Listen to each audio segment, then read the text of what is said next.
Hello, and welcome to the Veridical podcast. I'm Jack Sezer. Alright, this is the genesis of the project I am calling Veridical.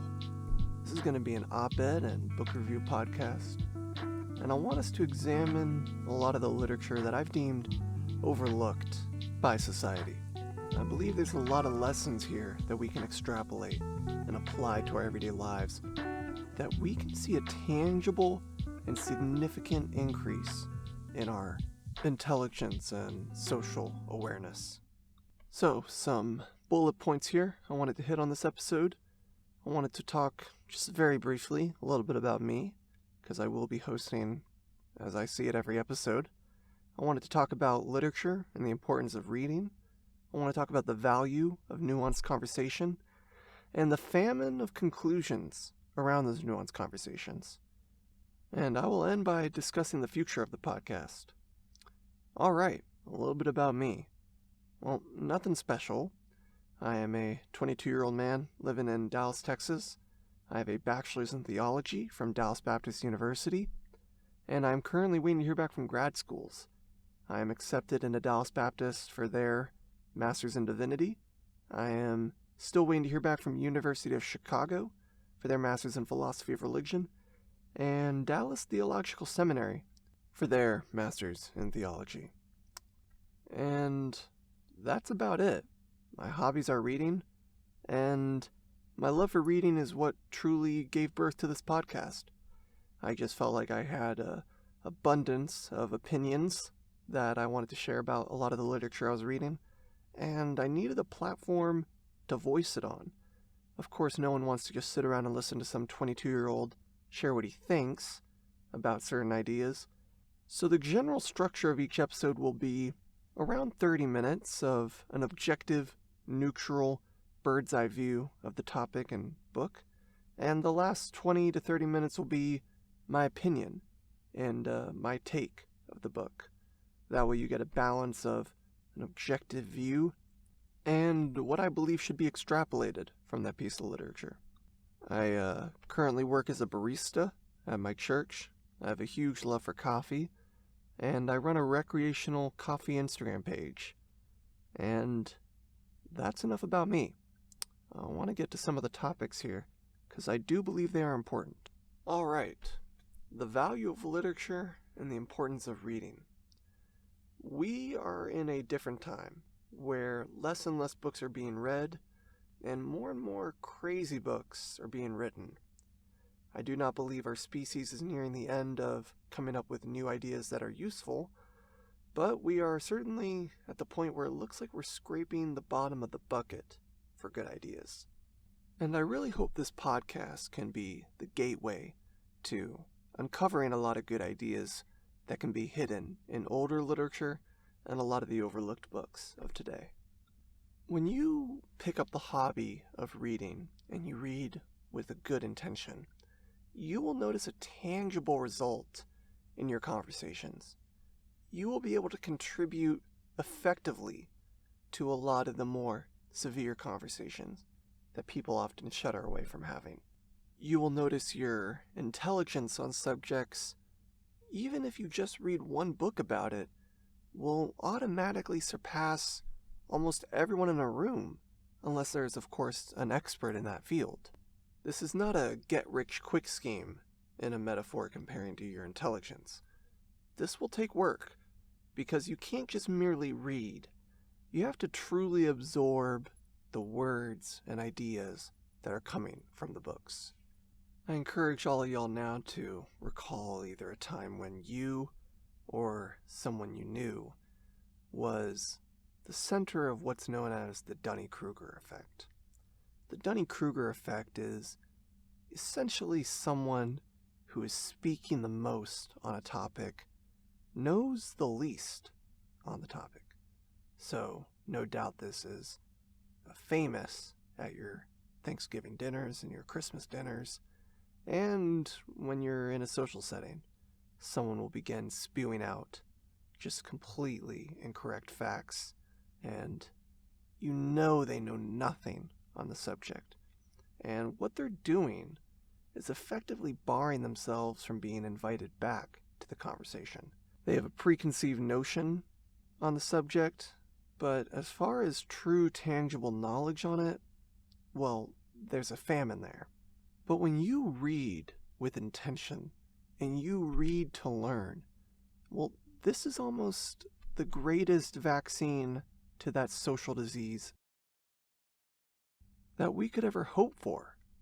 So I encourage all of y'all, please examine your days, examine your wake up and go to bed times, and try to fit in reading.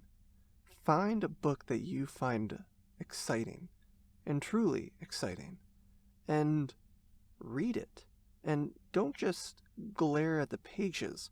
Absorb the words, truly absorb the ideas, and commit to it, right? Finish it cover to cover. Right? Many people say that they read plenty of books, yet they read 4 out of the 10 chapters in it, and then put it on their bookshelf and claim to have read it.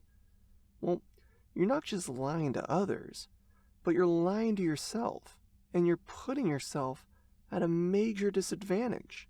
Right? Intelligence comes at a cost, and really the only cost is time.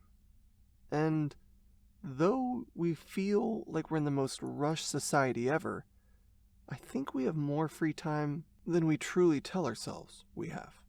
So I'll say it again.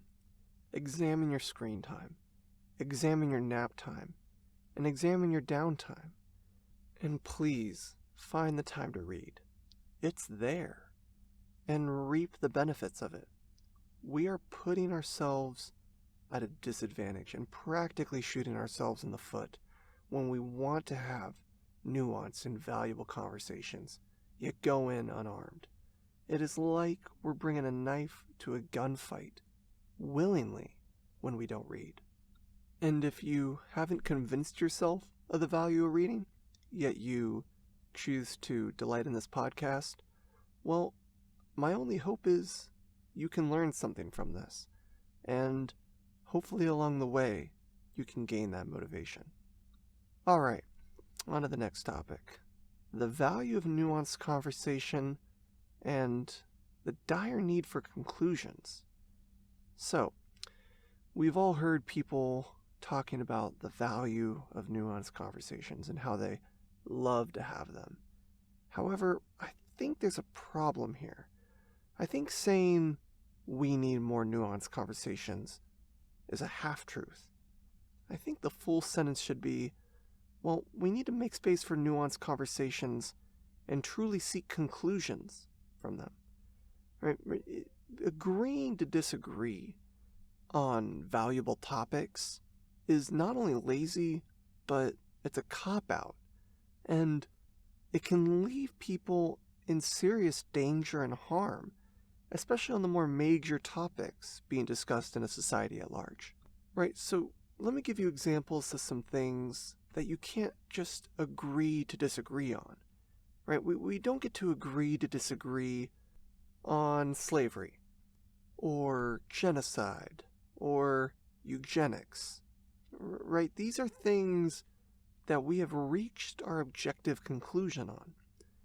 And if we've been able to identify there's an objective conclusion of, well, these things simply should not be allowed, well, what is stopping us from saying there's an objective conclusion on subjects that have yet to reveal that conclusion?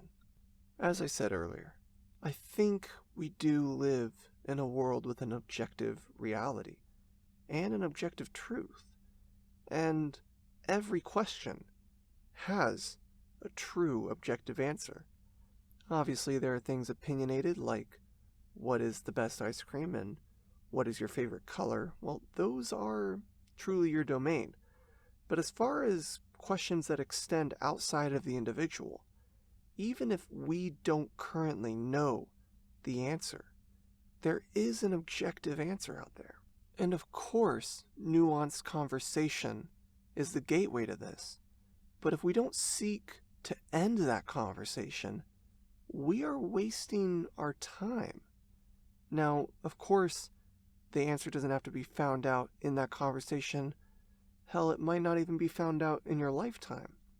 But if you leave a conversation unstimulated and without considering what the other side has to offer, then that is one of the most intelligently masochistic things we can do, is to live this facade of being open-minded. Sam Harris, who is one of my greatest influencers, discusses the type of composure we should have in conversations. He says whenever he encounters someone who can change his mind, and it truly change it, well, he gets excited. He doesn't get defensive. And of course he holds his current views, but he is completely dropping his defenses to having his mind changed.